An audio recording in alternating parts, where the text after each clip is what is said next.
Hello, everyone, and welcome to one of the many wonderful activities of OCD Awareness Week.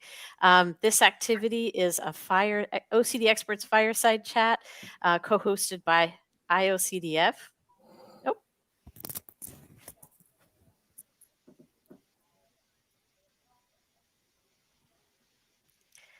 I hear a double.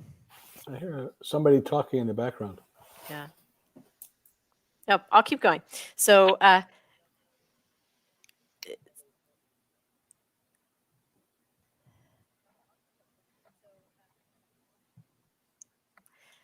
you're clear. You come out clear to me. Okay, great. We're co-sponsored by Stanford Medicine, the International OCDF Foundation, OCDF Bay Area, our Rodriguez Translational Lab, and the Department of Psychiatry. It is my pleasure to introduce our moderator today, Radhika Shah, who is a Stanford class of 2024.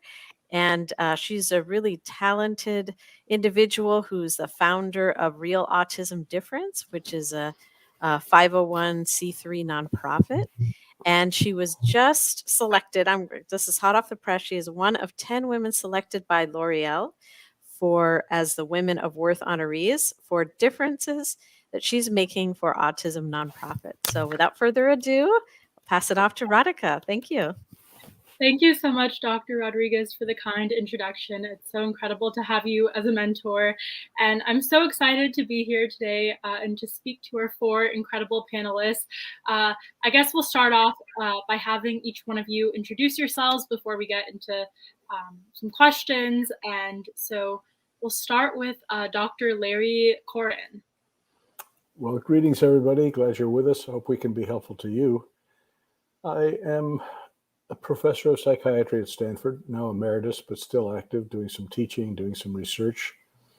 And Carolyn asked me to say how I started the OCD clinic here, which was in 1989, and got interested in the SSRIs. And it was really because of a patient.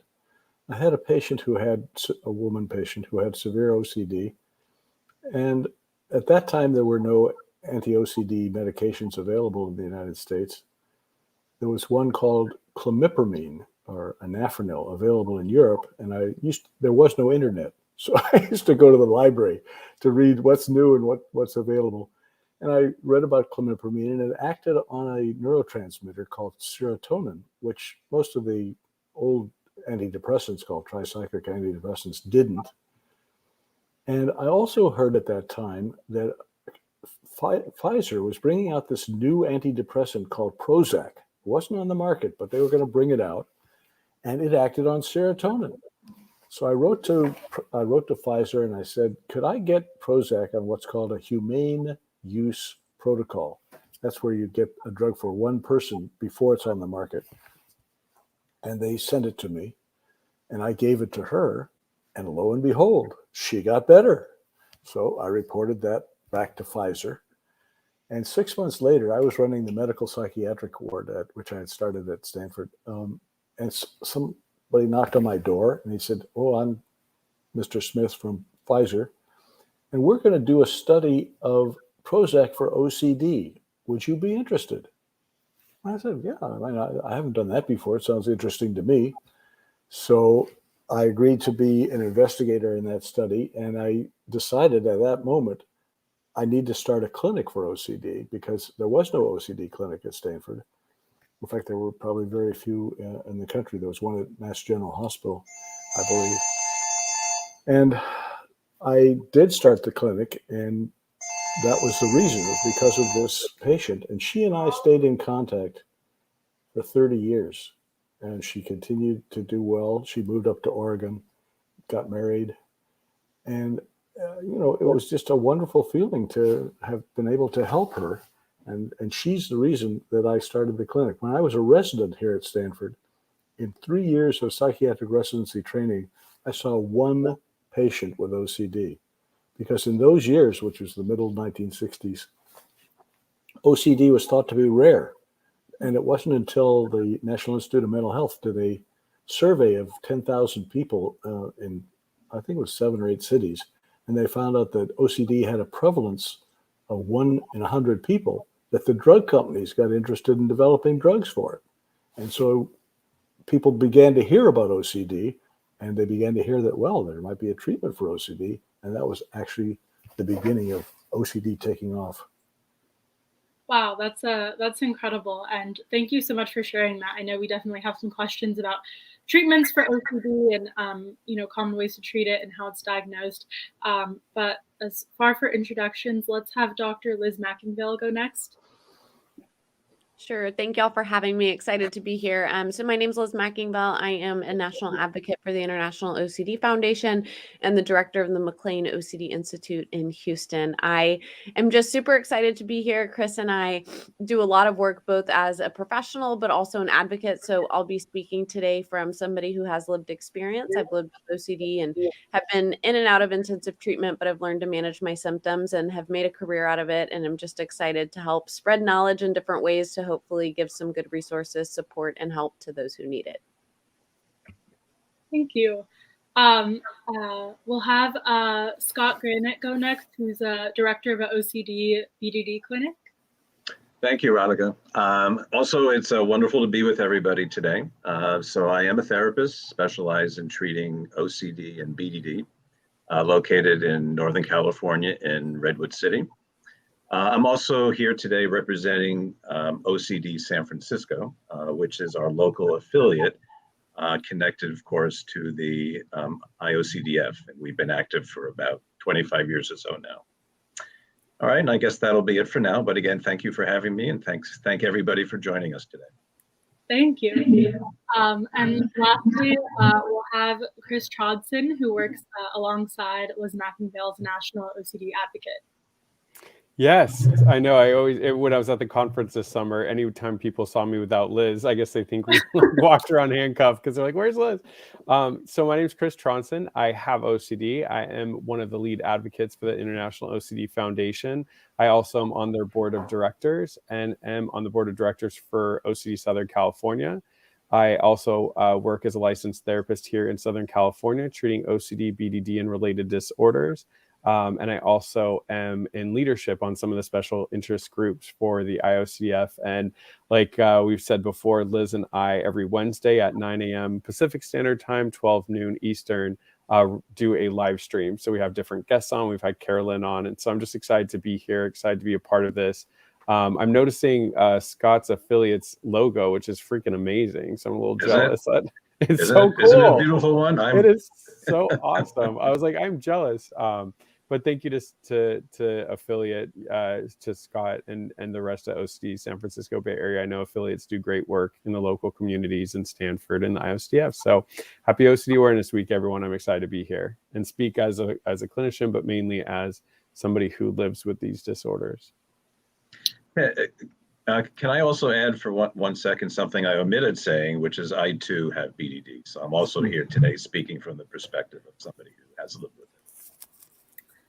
Well, we have an incredible panel and we're super excited to dive into the questions. But before we do that, just a couple of announcements on behalf of the International OCD Foundation. This live stream is educational and not intended to replace therapy. For treatment-related questions, please work with your provider or contact a local clinician. You can use the IOCDF's online resource directory to locate a trained clinician near you. The International OCD Foundation is not a crisis hotline. If you are in a crisis or you are ever feeling suicidal or unsafe, please go to your local emergency room or call 911 or the 988 Suicide and Crisis Lifeline by dialing 988. We want to create a safe space and be kind and respectful to everyone. At the end of the day, we're all here to support one another. And note that this is being broadcasted on several social media platforms and is being recorded. Tomorrow at 12 p.m. Eastern Time or 9 a.m. Pacific Standard Time, join Liz and Chris on the panel for an Ask the Experts live stream with pro tennis player Kevin Anderson and Tom Smalley of Anxiety and Athletes. You can view the full OCD Awareness Week schedule on the IOCDF website. So with that, we'll go ahead and get started with some of the questions. So there's no specific format, and I won't be addressing the questions to anyone in specific. Anyone can jump in and answer, and not everyone has to answer each question, but I imagine that some questions will have perspective from each panelist. So first things first is, what is OCD?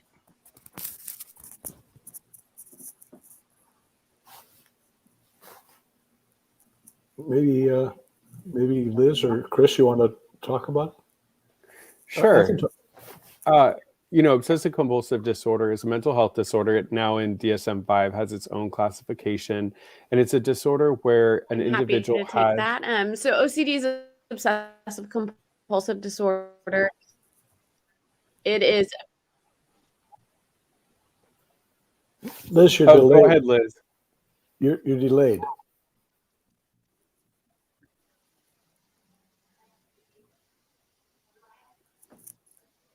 I don't hear Liz. Does anybody else? No, sorry. I think anyone else started talking. So go, Chris. You got it.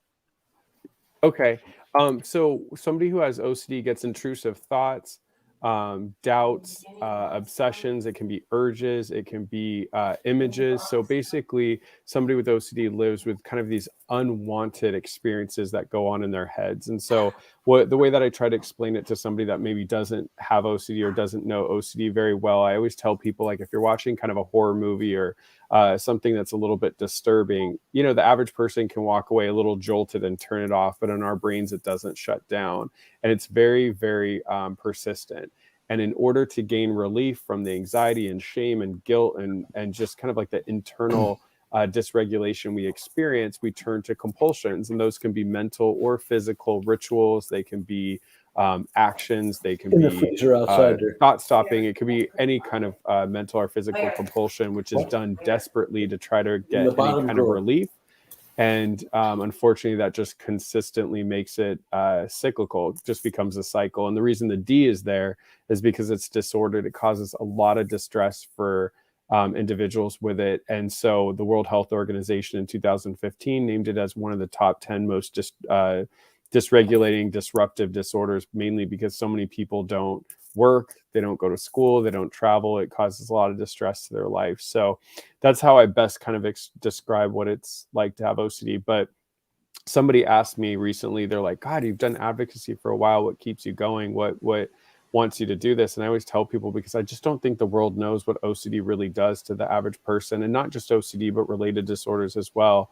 All of these disorders are, I think what all of them are in common is they're just constant. They are persistent. They don't stop. And it's almost like never getting any relief. Thank you for that. I think that was a great description of OCD. And I think it really captures a lot of what it is, and kind of along the lines of what you were saying. And I kind of want to hear perhaps the perspective from all of you on this. But given my own research on OCD and also having family members who have OCD, I know that there's a lot of misinformation about obsessive compulsive disorder. And so I was hoping to ask if all of you wanted to share, a common misconception or common misinformation that people have about OCD, and sort of debunk some of those myths. Well, I guess one of the things I can add is that not everybody has OCD. We hear a lot of people throwing around the term OCD, or they'll say something like, oh, that was so OCD, or I'm so OCD. And that's not true. And Chris said it very well. I mean, the D is the important part of it, is that, yes, most people have some quirky behaviors, but they don't qualify as a disorder. And OCD is it's a very challenging disorder to live with. And not everybody has it. And so I think that's one of the misconceptions, is that when people say they're so OCD, they're really not describing a disorder. Remember, for this to be a disorder, it has to take first of all, it has to be very uncomfortable. It has to take more than an hour a day. And it's characterized by unwanted thoughts, things you don't want in your mind, but you can't get rid of. They just keep repeating. And the way most people, before they get treatment, try to get rid of these is to do a compulsion. So if I'm afraid my stove might cause a fire when I'm gone, I go back and forth checking the stove. Am I sure it's off? Or if I'm afraid a burglar is going to break in my house while I'm out shopping, I check the lock. Is the lock really locked? And I could spend 20 minutes making sure that lock is closed. Or if I drive and I go over a bump, because I don't want to hurt people, but I'm afraid maybe that was somebody, maybe I ran over somebody. So I go around the block to make sure there's nobody lying in the street that I ran over. Or I say my prayers and I'm not sure I said them right. Did I offend God? And so I have to say them again. There are many, or I touch something and I'm afraid it's contaminated. So I wash my hands for hours and hours, literally hours and hours, Right. or I shower for more than an hour. There are many forms in which OCD comes, but it's characterized by unwanted thoughts about something dangerous happening that really isn't happening, but you think it might be happening or it might be going to happen. And then you do something called a compulsion to make sure that it hasn't happened, or you can prevent it by checking. Right. Yeah, I would add, I think Scott definitely covered the biggest, myth that needs to be sorted out right away, is that everybody doesn't have a little OCD. We don't hear people say I have a little bit of cancer, a little bit of diabetes. And so I would love for OCD to get that same respect. I would say the other two that I hear a lot is, I think it's not necessarily a myth. It's just how minimized it is. It's like, oh, if somebody has OCD, it's like, oh, okay. So I find like a lot of my clients have difficulties getting, certain assistance in school because they can't get a 504 plan or an individualized education plan because the school doesn't take OCD seriously. So I think the myth is just not understanding just how severe it causes for people. And I'd say the last myth that I hear a lot is just these very weird ways some random person will put out there how to cure OCD. A lot of times it's people with like diet and nutrition or things like that. And so a lot of times people will, use marijuana to try to, say, oh, that gets rid of the anxiety from OCD, or a supplement. And so, unfortunately, it just leads people away from getting proper care. And we know as it is, it takes people about 14 to 17 years just to get proper treatment for OCD once they start that first symptom. So I think those are two also additional myths that plague our community.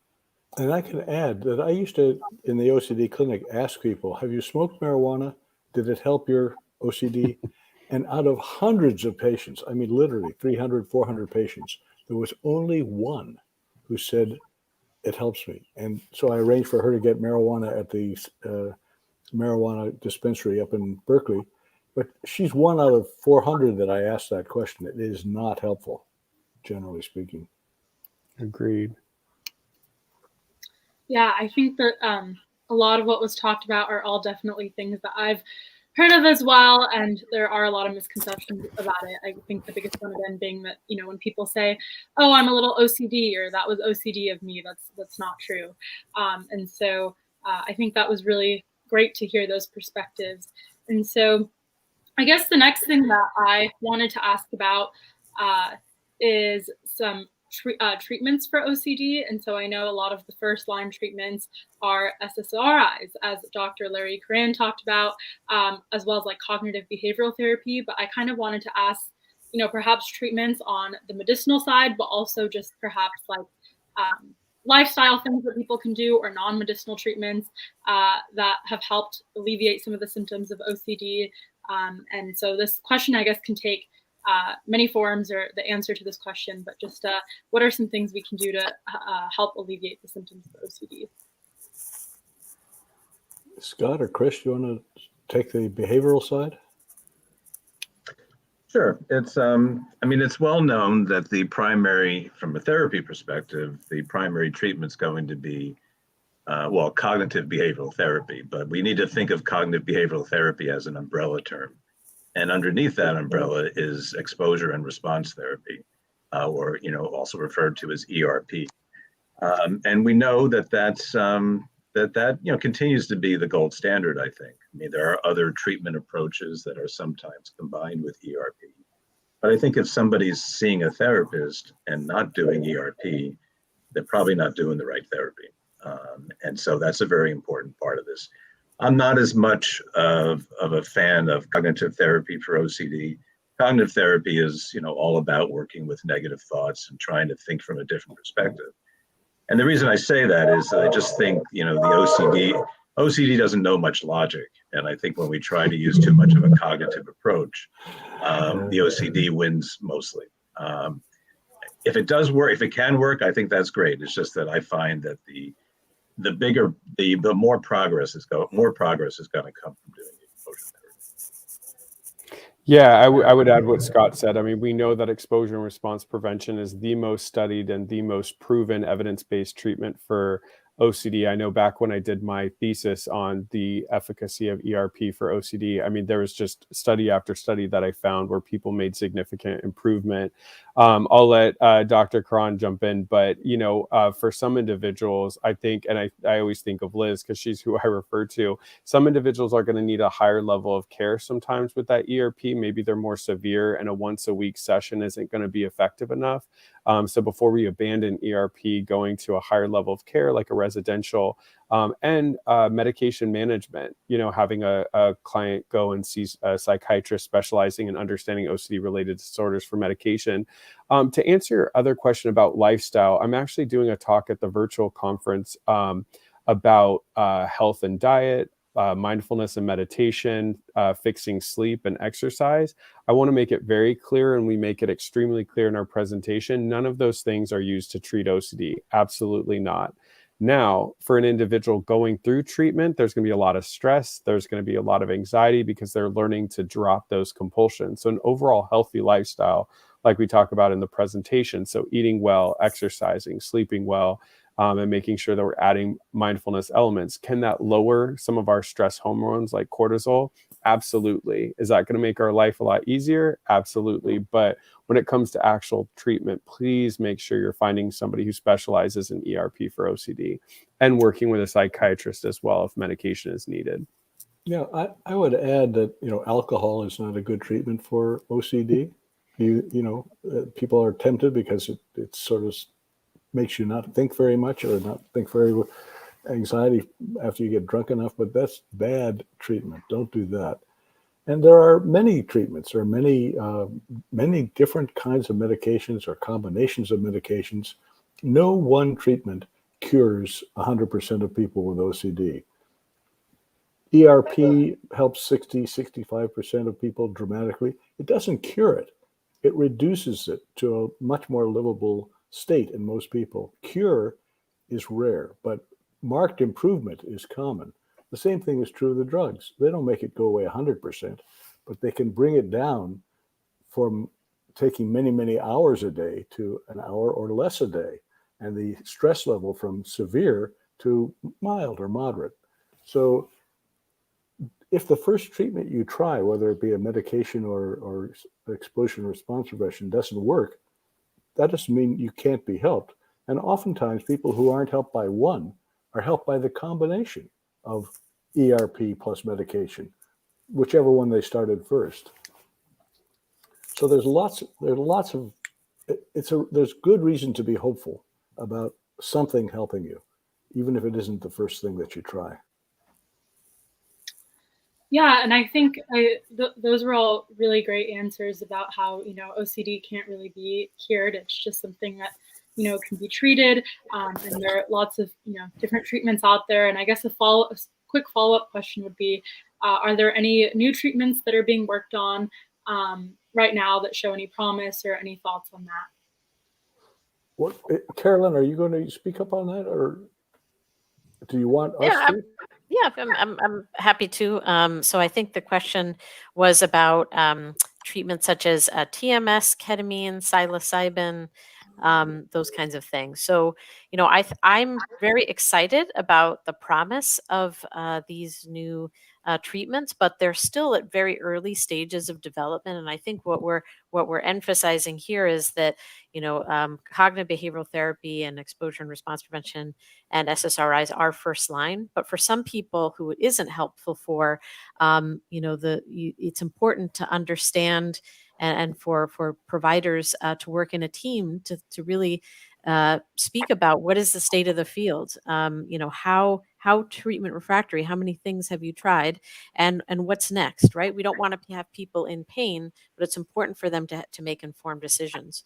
So I led a study looking at ketamine in individuals with OCD, and found in a small pilot study that in half of individuals, ketamine reduced symptoms of OCD within hours.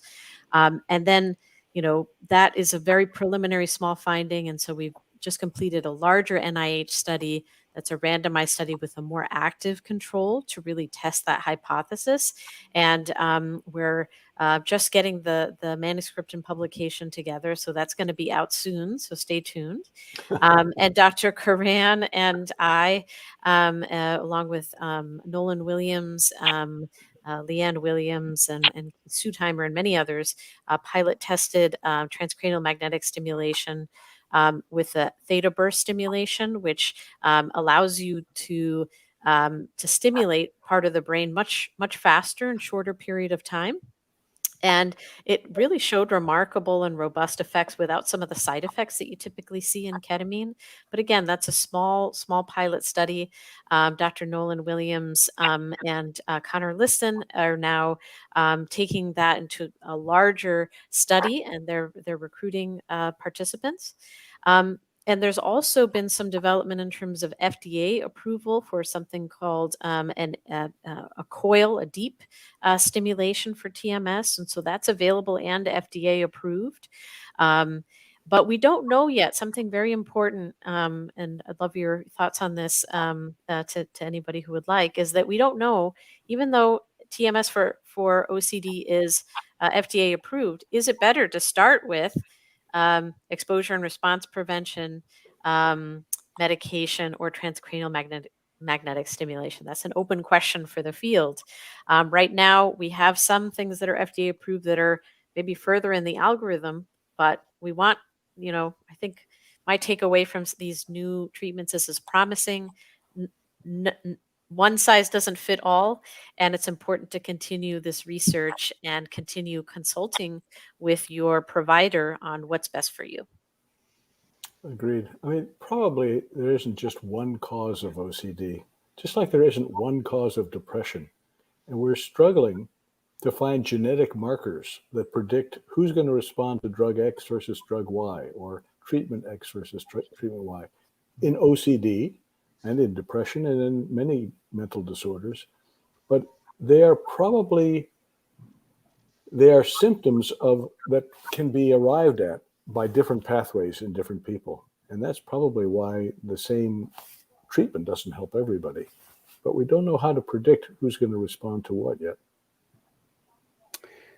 I was just going to add, I was at the BTTI this weekend in Orange County, and when Alec Pollard was talking about kind of like newer behavioral treatments, I mean, I think we really see kind of those third wave additions like ACT, so acceptance and commitment therapy. And what it does is it's an adjunct to ERP, and it helps kind of frame exposure response prevention in a way that seems to resonate with a lot of people. So, I would say the main part of it is the C in ACT, which is the commitment component, and really talking about, like, for clients, and for people in general, is just to say, okay, like, what kind of values do you have? What are the things that you've given up because of the OCD? How can you see this exposure helping you to gain back in life? And it really has a lot of clinicians focusing on values-based exposure. So for instance, if a client has intrusive thoughts around harm around their niece or nephew, so they don't spend time with them, really working on exposures around getting back in connection with their niece, because that's a value of them. And it incorporates aspects of mindfulness as well, which I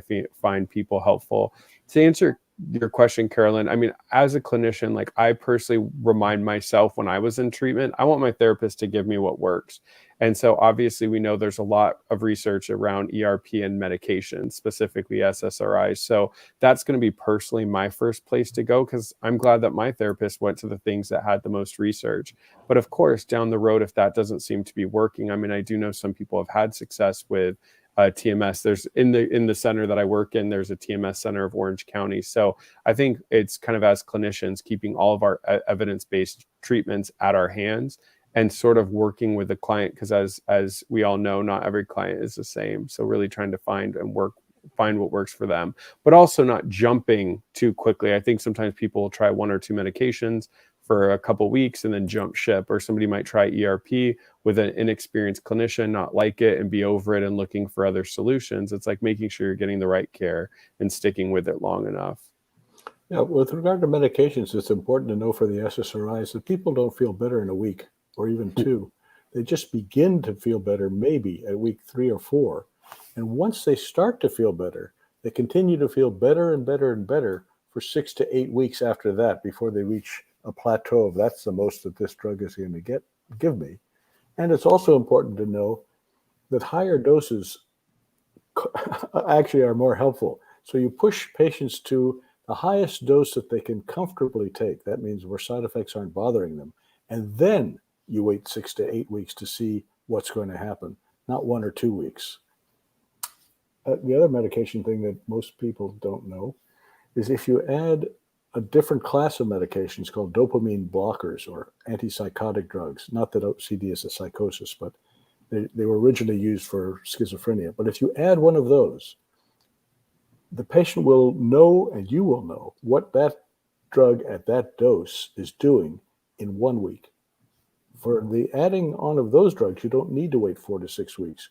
You know, in 1 week, it's either working at this dose or it's not. But for an SSRI, you really need 4 to 6 weeks to see if it's going to work, and then another 6 weeks to see how much it's going to work at any given dose.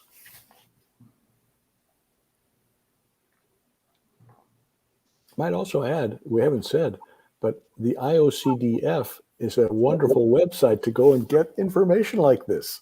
Absolutely. You know, it's a very rich site and has so many resources that I encourage people to go there all the time. Thank you so much. I think that was great, and it really covered a lot of different topics, and just shows how diverse OCD treatments can be, and also new things that are developing. And so I guess we wanted to go back to more about, I'd love to hear more about some perspectives on what a day might look like for someone who has OCD or BDD, recognizing that it affects everyone differently. But I think it would still be helpful to understand more about how these can affect daily tasks and get some more insight on that. I know we've touched on it a little bit, but I think hearing more on that would be really helpful. Scott, do you want to maybe take BDD and then I can take OCD? Sounds good. Well, a word that's often used to describe how people feel who have BDD is that they're tormented. And that's a good word. When you're somebody who believes that your life hinges on how you look, and you're frustrated with how you look and you feel you look so awful, it's no wonder that this population has such a very high suicide attempt rate.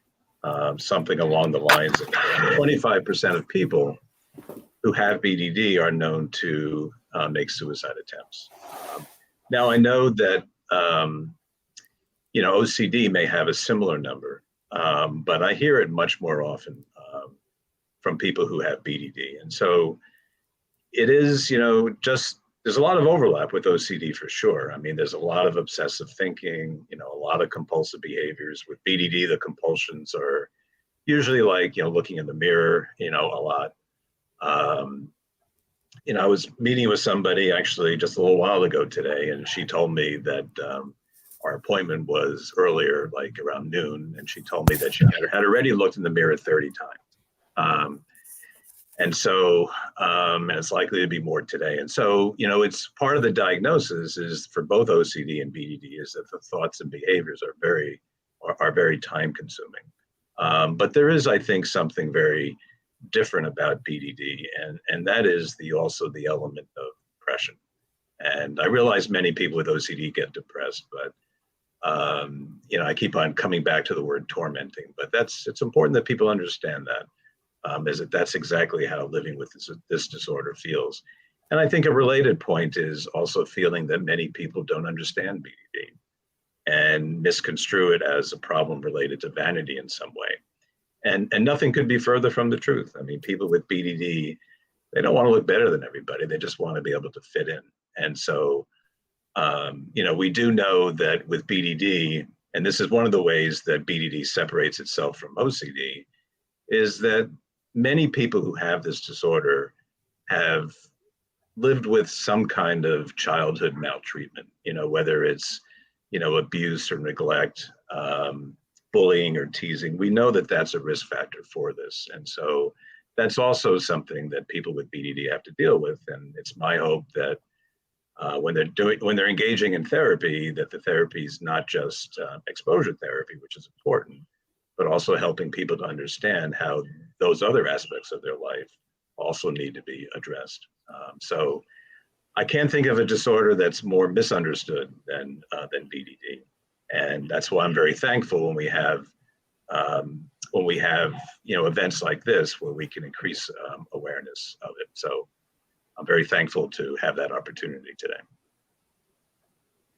Yeah, what I could add, having BDD, but to talk on the OCD point, what a day in the life of, I mean, exhaustion. Obviously, I'm in a great place now, having received, evidence-based care, but it's exhausting. I mean, it really felt like Groundhog's Day. I mean, but not in the funny way. It just, there was no growth as a person. I mean, obviously, kind of like Scott said, I mean, there was just massive isolation, depression. I wasn't maturing or growing or intaking new information. I was very isolated on my own.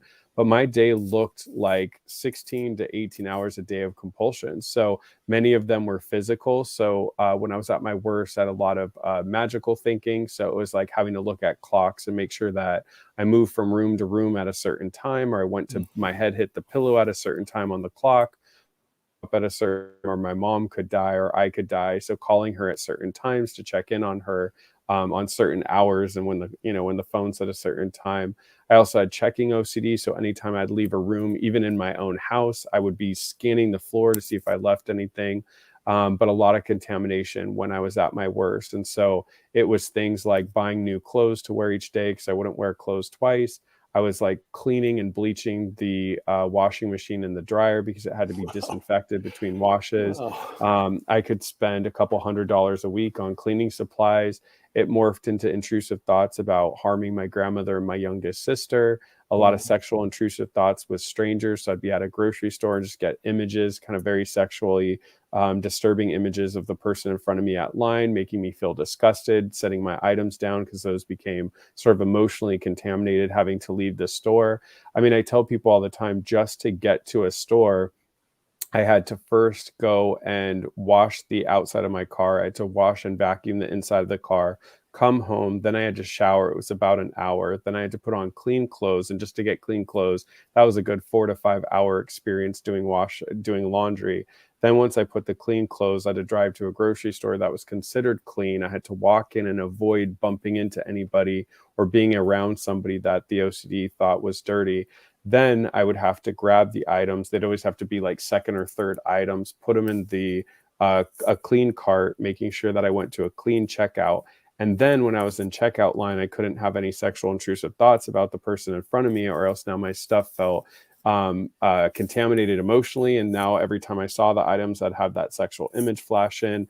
And then if all of those things didn't happen, I had to make it home, put it on a counter, then shop. I mean, that was just to buy simple items, and I was doing that daily. So for people that are extremely severe, it's a lot of housebound, not leaving, avoidance, suicide attempts, depression. And so that doesn't change. I mean, we get lied to by the OCD that maybe today will be the day we can fix everything and move on to normal life. But I mean, when I was at my worst, I became a shell of who I was. I no longer was an athlete or somebody that had friends or dated or traveled or hung out with families. So, I mean, this disorder is extremely, like, Scott was saying, these disorders are crippling, ruins your life completely. And tormenting. I mean, both Very of you tormenting. described this torment. This is not fun. It's torment. It's really torment. We should probably say, for the people listening, that about a third of OCD comes on in childhood, between, let's say, ages 4 or 5 and 15. About a third comes on between ages 15 and 25. And a third doesn't start until age 25, and it sort of doesn't start again. If you don't have it by age 35, you generally don't have it. And also it's important to know that boys are more likely to get it young than girls. And that those young boys tend to have a more severe case. But if you look at people with OCD in their 20s, then the proportion of men and women is about the same. But the women started earlier, say in late teens, whereas many of the men started in childhood. It's also important to know that there is genetic risk for OCD, so that if a parent has it or a brother or a sister has it, instead of having a 1% chance of having it, you have a 7 to 14% chance of having it. But it doesn't mean it's going to be more severe or more difficult to treat. It just means it's a risk factor, just like there are risk factors for depression or manic depressive disease. These diseases do tend to run in families. What I'll add about BDD in that regard is that it is known that BDD generally first comes on in the early teen years. And, that only makes sense, when we think about all the physical changes and the hormonal changes and societal changes that people have to experience. It makes a lot of sense that it would first happen around that time. For myself, I first began showing symptoms of it at 19, so maybe a little bit later than some people do. But just as you said, Larry, with BDD, I see very few cases of people first showing symptoms, let's say after the age of 40. I see a lot of people who are older who have it, but they had symptoms from a younger age. And lastly, what I'll say is that I think our understanding of BDD now is still about 25 years behind our understanding of OCD. And so there's a lot more we need to understand about this problem. Yeah, there's more research being done on OCD than on BDD by far. By far, yes. I just wanted to jump in and see if Liz wanted back. Yeah, go ahead. Sorry, you guys. I've never had internet issues like this, so I'm like texting. That's all right. Chris We got you. the whole time, embarrassed, but here I am. I've just been listening in. So if there's anything I can chime into, please let me know. Liz, they were asking what it's like to live a day in the life of somebody with OCD. So maybe you could kind of share what, maybe when you're at your worst or whatever point you feel comfortable, what was it like to have a day in your life when OCD was bad? Yeah. And Chris, thank you for sharing your perspective, because it's interesting. You and I have done so many talks together, and I feel like I've never really heard a lot about your specific contamination struggles. I've learned more about kind of BDD and depression and other stuff. But that was really interesting to hear, because I think that what you laid out is really evident in how we experience OCD, in the sense that it's every second of every day. And I think that's what's really important to take away, is that it isn't this overall picture of oh, some days are tougher or something, right? When you're in the throes of it, every single thing you do is impacted by OCD. I'm dealing with a cold right now, so I apologize, but I always think about it. When I deal with a cold, or you deal with any sort of health stuff, when you feel better, you tend to have so much gratitude, right, for your health. And you're like, oh my gosh, I am so grateful to be healthy. I take that for granted. With OCD, you when you're better, you don't take anything for granted. Showers, getting dressed, being able to make it somewhere on time, being able to show up, all of those things are completely impacted by OCD when you're struggling. And so to be able to, when you get freedom, to be able to get those little things back, that's what I treasure, right? I treasure being able to take a shower in the mornings now and wear whatever clothes I want, and none of my decisions to be based on my OCD or my anxiety, because in the past, every decision of every day was. I've dealt with it all, from scrupulosity, contamination, harm, OCD, you name it, but what I just want to kind of emphasize what Chris said is that it's really about the impact it has on every decision we make. The fear that something bad is going to happen if I don't do something else, or I can maybe try to undo it or prevent it. Constant fear. Totally. And remember, right, the fears with OCD, anxiety, whatever you're dealing with, it targets what's most important to you. So it targets these things that have so much value, so much weight, so much importance in your life. And so it feels like it's even that much harder, right? That if I don't do this, I'm going against my values. I'm going against what's important to me. I just wanted to say, I know that we're, you guys were engrossed in the conversation, but just to let you know that there's so many comments coming in about appreciation for sharing your stories and for this question. I think people are really identifying, empathizing, and, just really appreciative. So thank you. Sorry, you're going to say? Yeah, I was just going to add to what Liz was saying. I think one of the hard things that we don't always talk about when we talk about OCD is a point that Liz made. It's for years and years and years of making decisions based on these disorders, whether it's BDD, whether it's OCD, when you make the decisions for so long, you kind of lose sight of who you are and what you care about and what you want. And I think that that's part of the treatment journey as well, is to start to reconnect with your identity and reconnect to who you really are. Because, you know, for both Liz and I know our OCD hit us young. And so I don't have very many memories of making organic decisions until after treatment. So for me, when I finished treatment in, you know, around 24 or so, it was like, that was the next part of my journey. So I didn't have the relief I think people thought I was going to have when I was done with treatment. Because now I'm like, I'm 24. I don't even know what I like. I don't even know what I care about. Every decision since childhood, OCD influenced it at some point. So that was sort of that next level of self-discovery, is like, what do I really want for me? And it sounds like it would be fine, but being 24 and trying to make decisions because you never have, I was just lost. And I think that was kind of like the next phase as well. I would say I am not my OCD. I am someone who has OCD, but I am not my OCD.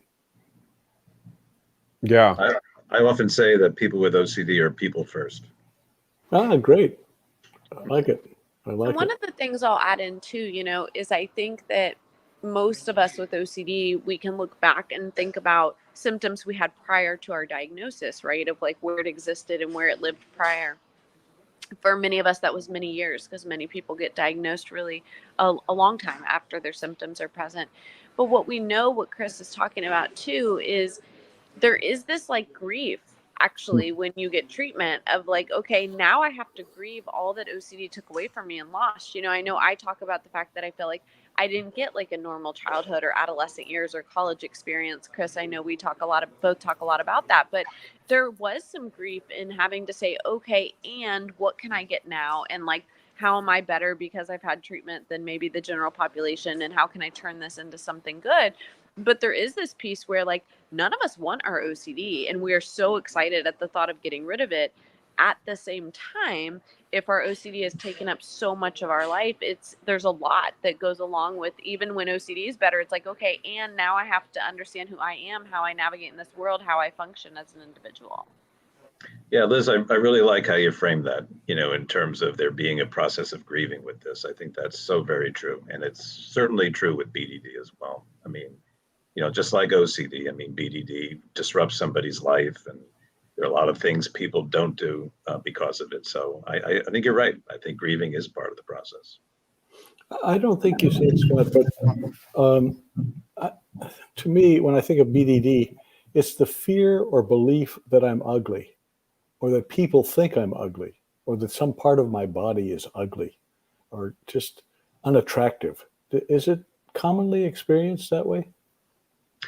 Yes, but yes, I mean, I'm glad you clarified that, because that is the essence of BDD, of course, is the fear that somebody is ugly. The irony of living with BDD and treating BDD is, of course, the disorder has absolutely nothing to do with how somebody actually looks. And so I think a missing part of the treatment for so many people is trying to understand that, you know, why is it that body parts take on this strange significance? And I realize, you know, most of the treatment talked about is about, you know, CBT and doing exposure therapy. But I do think that's the missing piece that I think as time goes on, we're trying to understand a little bit more, is that it is worth knowing more about why this is in somebody's life. And it truly has nothing to do with how somebody actually looks. I mean, if we look at the DSM diagnosis, it clearly indicates that people are pretty normal looking. And so it's an important part of this for patients to understand, is that, you know, they look normal, at least to other people. Right. And so it really has nothing to do with how they actually look. Unfortunately, too many people who have BDD seek out plastic surgery and repeated plastic surgery. That's right. That's which very, is terrible. It is terrible. I mean, it's very well known that I think I read something not too long ago that about 2% of people who have BDD who have plastic surgery wind up liking it. And that you know, what's most common is that somebody then doesn't like it, and then they pursue additional surgeries, right, to fix the one they just had. Yeah. For those people who do wind up liking the results, it's also known that another body part will take its place, which only makes sense because you can't fix a psychiatric problem with plastic surgery. It doesn't make any sense that it would work. Having said that, it doesn't stop many people from trying. Right. It's interesting because it's so different, but I always wonder if you can relate it a little bit to when individuals with OCD are like, well, my car's contaminated, I'm going to buy a new car. And we're like, well, like that might, even if it works, right, that might work temporarily, but that doesn't actually address the contamination. This new car will become contaminated. Is it similar, Chris and Scott? Yeah, I mean, I think in the sense that there's always this belief if we do what the disorder asks, like it will be solved. And what I see with clients with BDD and what I saw in my own life is it's like, if I can just get this to look fine, I can open up, my life. And so when people go for plastic surgery, it's this idea that if I can just fix it, I'll be okay. But just like Scott said, I almost never have had clients that have liked it, or if they did like it, then their brain just focused on something else to get plastic surgery. And then you're doing that. And yeah, we see that with OCD where, people are like, if I can just get this clean, it'll be good, I'll be fine. Or yeah, I mean, I've had clients that have had the money. I mean, most can't buy a new car, but I've had clients that can, and they, or a better example is that a client whose family kept moving because every house had bad water in it. And it wasn't, it was this desperation, like if we can just move one more time, I'll be okay with this house, the water will be fine. And of course, without fail, the new place wasn't good enough. So for both of these disorders, it's like we can't buy into them to think if we just do what it asks that it will be over for us. It's just going to grow. We're feeding it. Well, and you mentioned yourself buying new clothes because the old clothes were contaminated. Well, the new ones won't be, but then they're contaminated too. It's what you said is so right. You can't, or to the degree it's possible, you can't believe that what the OCD is telling you is the truth. It isn't. It's lying to you. And you don't want to do what the OCD is urging you to do because it's irrational. Well, what I'd like to add about BDD in that regard is that I think people with BDD are amongst the most psychologically wounded any therapist will ever come in contact with. And I think that if the emphasis is on changing how they look or engaging in these compulsive behaviors, you never really fix that. You never really get to the point of truly addressing, what else might be going on. And so, like Liz said, I mean, if you get plastic surgery, that's one of the reasons why you're going to probably want more, because you're not really fixing anything. There's nothing there that needs to be fixed to begin with. Thank you all so much for sharing those experiences. I like how this kind of became a conversation, and we learned so much, and I really enjoyed that. And so I guess I know we're only have a little bit of time left, and so I guess I just want to continue that conversation. So I'll ask one question, and also anything else or any topics anyone wants to bring up before the end of this conversation. But one thing that came to my mind just from listening to all of you speak was I feel like, and also from my family members affected by OCD, I feel like there's a significant moment when a person realizes that they need to get their OCD treated. And so I guess I was just wondering, for all of you, or even as therapists or as doctors, what you've seen your patients when people realize that they actually need to go get this treated, because again, OCD is not something talked about a lot, and sometimes people don't even know that it needs to be treated. And so I kind of want to hear that, change in perspective of this is when people realize that something needs to be done about this. And, of course, anything else you want to add in closing as well would be great. Yeah. I'm sorry, go ahead, Liz. Yeah, I'm happy to hop in first. Sorry, Scott. I think that this is a great question, and one that we get all the time is like, people will even say to me, like, what was your aha moment? And I'm like, well, that took like 15 years of good treatment, right? And it did, because for me, like, I was introduced to treatment, I got better. But what I learned, Chris and I talked a lot about this, is that I was in this like mind frame of how do I function with OCD? And I thought that's what I had to accept, was a life of like figuring out how to function despite my illness, versus actually understanding that I could make choices to do the hard work and experience freedom, and that we should be fighting for freedom, not functioning. And so treatment for myself, even when I was seeking treatment, was a long journey. But what I just want to add is that I think most of us, when we first start experiencing symptoms, we know something's wrong and we want help. But a couple things happen. Number one, stigma really perpetuates people seeking treatment. But number two, treatment is not easily accessible. It is so much more accessible than it used to be, right? When Chris and I were seeking treatment. or Scott early on, but now treatment is much more accessible, but it's still hard to access good treatment. And so I think that one of the things I see happen all the time is that I do have some patients who are looking for treatment. They find our clinic, they're really excited and great and like grateful to be able to get in, the first 6 months or first year of them displaying symptoms. But many people, especially those that come to our residential program, right, they've been suffering for years and they've had failed treatments, right? And oftentimes those failed treatments are treatments that don't work because they're not evidence-based. They're not treatment that we would recommend. And by the time they get to an evidence-based treatment, their OCD is so severe. So when your OCD is on that severe to extreme range, right, the much higher range on the Y box or certain measures, right, that's when you may need more intensive treatment. But I find there to be a big range, right? Some people wait to seek treatment until they have to. Some people don't. I love the mental health, and I'll end with this today, but I love the Mental Health America campaign of Before Stage 4. And the whole campaign was about the fact that if you had cancer and you knew you did, you wouldn't wait until you're at stage 4 to get treatment. Yet with mental health, we always seem to wait until there's a crisis. It's almost like, and I believe stigma plays a huge role in that, right? It's just like us feeling like, no, like we're weak, we shouldn't seek treatment, we're fine, we need to pull ourselves up by our bootstraps, right? All of these different mentalities that we hold, when really it's, hey, can we seek treatment as soon as we see symptoms? Because if we do, the outcomes will be that much better and the disruption it'll have on your life will be that much less. And so please make sure, I'm sure Chris will plug and others will too, but you check out iocdf.org, watch our live streams and different events, because there's so many ways to learn more about appropriate evidence-based treatment. You do not have to suffer. And I'm just so excited for events like this where we can get the word out. Well, I too have a plug for the IOCDF, but I have a very brief story to tell, which is I mentioned that I first showed symptoms of BDD at the age of 19. At some point, I joined this little known organization that was based in Connecticut called the Obsessive Compulsive Foundation. And I assumed that I had just had OCD, since I had a lot of obsessive and compulsive behaviors. But then at one point, this was when I was after 40, I think, maybe around 40 years old. I get this newsletter from the foundation. The cover story was about people obsessed about parts of their appearance. I couldn't believe it. After all this time of, not only did I not know what I had, but no doctor or therapist ever had a term for what I had. And that was, if you talk about an aha moment, I mean, that was it for me.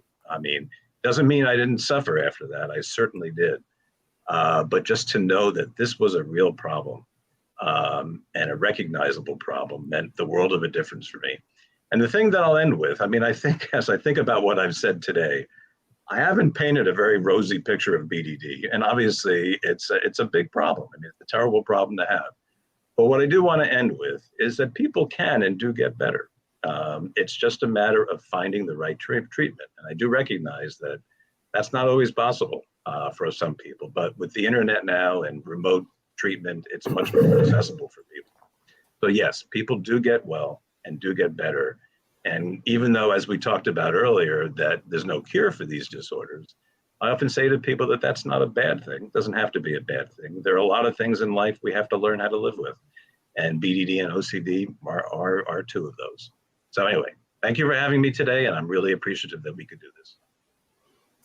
Yeah, to answer the original question, I mean, the way that I found out that I needed help was, I mean, for me, it was after about 3 years of isolation. I disconnected really from friends and family, was living off savings, not connecting with my family. And I'm Greek, so my family was not happy about that. But I mean, it just, to me, I didn't have the mental capacity, space, or time to try to do anything else but what I thought, needed to survive. So for me, I mean, it took isolation, it took rock bottom, it took a suicide attempt, and needing to get medical care for me to finally, have my family jump in and take over. But even after that, after seeing multiple, clinicians and people in the mental health field, still not knowing it was OCD. And it wasn't until I actually came across an article in a magazine that was like this big about these 3 signs. If you have these, you could have OCD, that at least led us to looking for help. And it still took another 1.5 years after that to finally, my mom came across the IOCDF, and that was where we found someone who specialized in treatment. So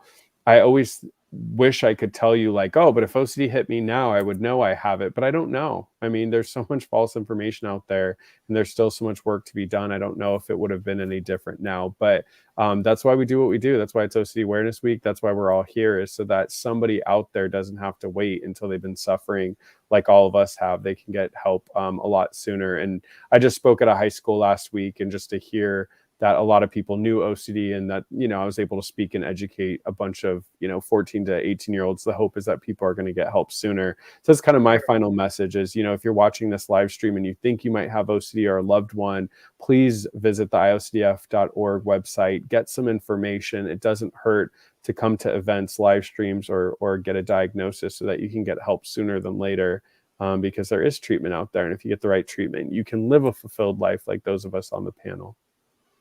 I would just add briefly, yes, there is treatment. Yes, it really helps a lot. And IOCDF can help you find people in your geographic area who may have the skills or can provide you with what you need. And there's a lot of hope because progress is being made. New treatments are being studied, and it is treatable now. It's going to be more and more treatable as the years go by. I also want to just add my thanks and excitement for the future. So folks like Radhika, who are undergraduates and their whole lives ahead of them, are interested, want to help, and I just feel so fortunate that IOCDF has created the space for us today to gather local community. I mean, it makes such a big difference to work together from different perspectives, different areas of expertise, lived experience, and community and academic together, that I'm really, really hopeful and optimistic for the future. Me too. Thanks, y'all. Radhika, back to you. Thank you. Thank you, Dr. Rodriguez. I think that was a great closing, and thank you so much to all of the panelists. I really learned so much from all of you, and I think this was a great conversation, and I wish it could go even longer, but we have to limited time, I guess. But I hope we can all connect again in the future. And this was really a great opportunity. And thank you all so much for those who are watching live or who are going to watch this conversation. And yeah, check out IOCDF, and thank you to them as well. Thanks very much. Thank you. Thank you, everyone, for having this. Happy OCD Awareness Week. OCD Awareness.